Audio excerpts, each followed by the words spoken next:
आज की प्रोसीडिंग को देखते हुए सुप्रीम कोर्ट का एक माइंड तो नजर आ रहा है अपेरेंटली इस बेंच का, और लग रहा है कि 63A के फैसले से जो आइन को रीराइट किया गया था उन आइनी शिकों की दुरुस्ती और बहाली का अमल शुरू हो चुका है। आज से क्या कहेंगे जुबैरी साहब? देखिए, इस बेंच की तश्कील तो लग रहा है कि जो आप फरमा रही है वो सही होगी, क्योंकि इसमें 2 जजेस तो वो हैं जिन्होंने माइनॉरिटी जजेस थे उस मेन फैसले में जिसका रिव्यू हो रहा है, और फिर उसमें जो चीफ जस्टिस साहब ने बताया। लेकिन इसमें इशू जो आया था, जिसकी वजह से जो आप देखें एक सीनियर जज साहब जस्टिस मुनीब अख्तर नहीं बैठे, कि इस बेंच की तश्कील तो 18 जुलाई को कर दी गई थी इस केस को सुनने के लिए, जिसकी सरबराही जस्टिस मंसूर अली शाह ने करनी थी। तो ये बेंच तब्दील कैसे हुआ, तो ये सारे इश्यूज उसमें उठे। वो आपने कहा खत किताबत भी हुई, लेकिन अब बेंच तश्कील दे दिया गया है। सुप्रीम कोर्ट का इसमें रिव्यू है, सुप्रीम कोर्ट बार का है, और उसमें उन्होंने जो आज एक इशू उठा था, लेकिन मुझे नहीं मालूम था इसका कि वो टाइम बार्ड भी है, तो उसमें कुछ दिनों का डिले भी था इनके ऊपर। ये अली बेहतर बता सकेंगे, हमारे सेक्रेटरी साहब हैं। तो लेकिन देखिए, मुझे तो लगता है कि ये रिव्यू कर दिया जाएगा, वोट काउंट होगा, और फिर इंशाल्लाह हॉर्स ट्रेडिंग भी शुरू हो जाएगी। अच्छा, इंशाल्लाह हॉर्स ट्रेडिंग शुरू हो जाए। सर, ये बहुत बड़ी बात आप कर रहा है। ये मुस्बत बात है कि आपने बतौर सदर सुप्रीम कोर्ट बार होते हुए भी इस रिव्यू पिटीशन को वापस नहीं लिया, लेकिन आपका मौक़िफ़ इस पिटीशन के मंदरजात से बिल्कुल अलग है।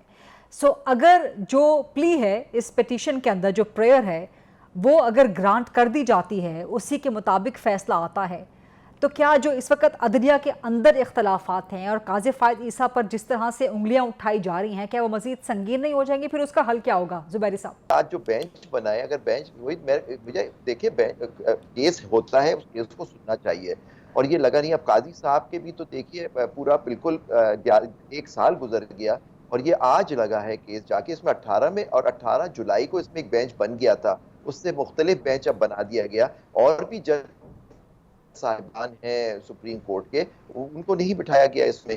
तो सर, वो इसका जवाब देते हैं ना कि चीफ जस्टिस की जगह चीफ जस्टिस ने ही ली, और जस्टिस मुनीब ने तो खुद रिक्यूज कर लिया ना, जस्टिस मंसूर शाह साहब ने भी खुद रिक्यूज कर लिया। तो जबरदस्ती तो किसी को बेंच में नहीं बिठाया जा सकता है, बिठाया जा सकता। लेकिन 2 जजेस ने उसमें माइनॉरिटी में यही कहा है कि जी उसमें काउंट होना चाहिए, और वो दोनों अब इस बेंच के मेंबर हैं।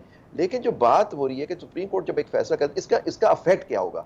आज ये हट जाता है, ये इस पे काउंट होगा वोट, तो जिस तरह से हालात हमारे मुल्क में चल रहे हैं, जिस तरह से लोगों को अगवा करके और फिर उनको जबरदस्ती धौंस से या उनको लालच दे के वोट दिलवाना, क्या ये देखिए 63A का मकसद क्या था? फ्लोर क्रॉसिंग को रोकना। और ये जो कॉन्स्टिट्यूशनल का ये जो ओरिजिनल 63A था, सर यही तो एहसन मोहन साहब ने भी कहा ना, और सुप्रीम कोर्ट में भी यही डिस्कस हो रहा है कि इस वॉइड को फिल इन करना सुप्रीम कोर्ट का काम है या पार्लियामेंट का काम है, लेजिस्लेचर का काम है? सुप्रीम कोर्ट ने उसको फिल इन किया, उसने कहा कॉन्स्टिट्यूशन पे भी आप नहीं कर सकते।